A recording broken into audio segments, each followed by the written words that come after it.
दोस्तों नमस्कार। ये कहानी एक बहुत से साधारण से आदमी की है जो कि भगवान श्री कृष्ण के ऊपर अटूट विश्वास रखता था। और ये जो साधारण सा आदमी है ये राजस्थान के एक छोटे से गांव में रहता था। इसको पूरा विश्वास था जैसे कि महाभारत के युद्ध में अर्जुन को विश्वास था कि मेरे साथ भगवान श्री कृष्ण है, इसलिए मैं कभी हार नहीं सकता। और वह अंत में जीत गए थे। तो शुरुआत करते हैं कहानी की। एक गाँव में एक बहुत ही साधारण व्यक्ति रहता था। उसे भगवान पर अटूट विश्वास था। जब कोई उससे उसके हालचाल के बारे में पूछता तो वो सिर्फ बोलता ठाकुर जी जाने। उस गांव में एक ठाकुर जी का मंदिर था। उन्हें उन पर पूरा विश्वास था। उस व्यक्ति के 2 पुत्र एक पुत्री थी। जब पुत्री की शादी किया तो उसे साधारण व्यक्ति ने एक सेठ से कुछ कर्ज लिया।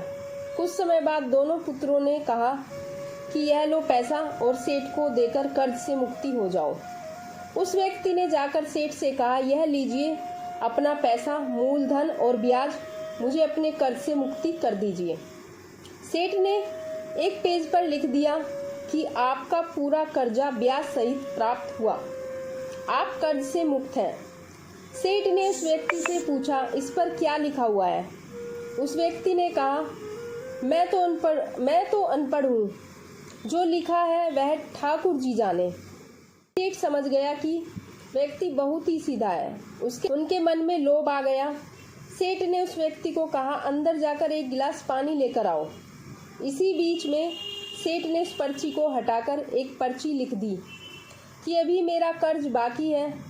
अंदर से व्यक्ति आया और पर्ची लेकर चला गया। कुछ दिन बाद सेठ पैसा मांगने पहुंच गया। उस व्यक्ति ने कहा कि यह बात गलत है, मैंने आपको पैसा दे दिया है। मामला कोर्ट में चला गया।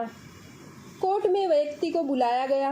व्यक्ति जोर जोर से रोने लगा और बोला कि ठाकुर जी जानते हैं कि मैंने उसको पैसा दे दिया।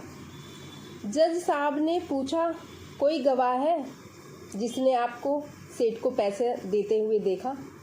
उसने कहा, हाँ ठाकुर जी हैं। ठाकुर जी ने मुझे पैसे देते हुए सेठ को देखा था। जज साहब ने कहा, ठाकुर जी को बुलाया जाए। पुलिस वालों ने उस गांव में जाकर लोगों से पूछा ठाकुर जी का नाम, कि ठाकुर जी कौन है, क्या इस गांव में कोई ठाकुर जी रहते हैं? उसे कल कोर्ट में आना पड़ेगा। गांव वालों ने कहा, ठाकुर जी नाम का कोई व्यक्ति यहाँ नहीं है।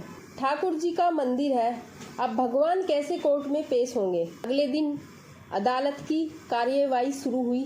जज साहब के बगल में खड़ा व्यक्ति जोर से बोला, लगा ठाकुर जी हाजिर हो, ठाकुर जी हाजिर हो। उसी वक्त एक बूढ़ा व्यक्ति सिर पर तिलक लगाए, चंदन की माला पहने हुए कोर्ट में आ गया। उस व्यक्ति ने कटघरे में खड़ा होकर बोला, सर मैं ठाकुर जी हूँ, बताइए क्या बात है?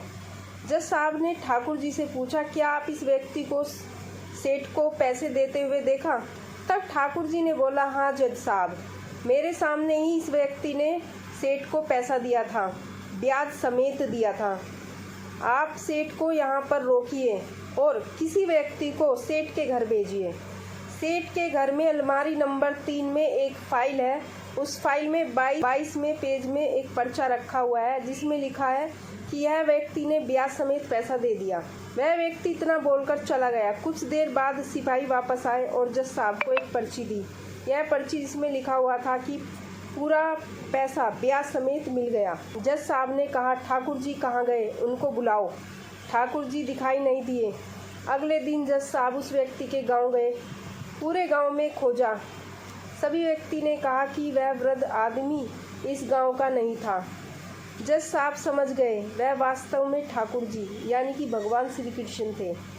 जज साहब उसी वक्त अपने पद से इस्तीफा दे दिया। जज साहब भारत के सभी मंदिरों में घूम घूम कर उसके दरवाजे पर मिट्टी को अपने सिर में लगाते गए, किसी मंदिर में नहीं बैठे। जज साहब कहते थे, हमने भगवान को अदालत में बुलाकर खड़ा किया था, फिर मैं किसी मंदिर में कैसे बैठ सकता हूँ? इस तरह जज साहब काफ़ी बदल गए थे। तो दोस्तों ये थी एक सच्चे विश्वास की कहानी। विश्वास होता है किसी भी भगवान के ऊपर तो वो हमें कभी भी निराश नहीं करेगा। सिर्फ हमें श्रद्धा भाव से कर्म करते हुए चलना है। तो नमस्कार दोस्तों, हम मिलते हैं नेक्स्ट स्टोरी में। जाते जाते चैनल को लाइक सब्सक्राइब करना ना भूलें।